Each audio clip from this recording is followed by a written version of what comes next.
Before we move into this grief ritual, I want to make sure that you all know, that we all know, that there are 3 things about this particular grief that we're talking about today. 3 really important things. The first one is that it's universal. Everybody feels it, regardless of their walk in life and regardless of whether or not they realize that they're feeling it. But every single person on the planet right now has a haunting sense of radical uncertainty about whether life will go on. The second thing is that it's unprecedented.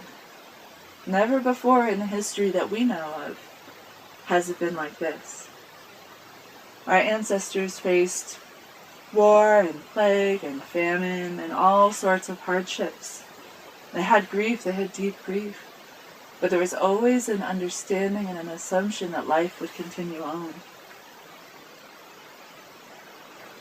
Never before has the actual structure and basic form of life and the genetic code and the DNA been threatened and altered the way it is being now, through nuclear pollution and through genetic modification.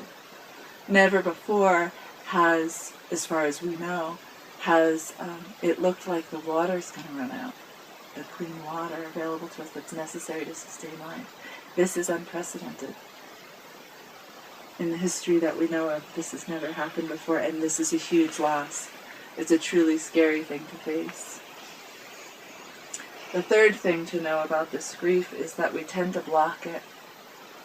It's so huge and overwhelming that we tend to be afraid that if we turn towards it, it would ruin us and sink us into despair.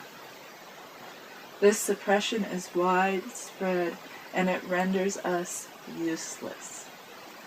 It renders us passive and submissive. And so in this time now, moving into this ritual, we are facing these things. We have the capacity to do that. That's why we're here.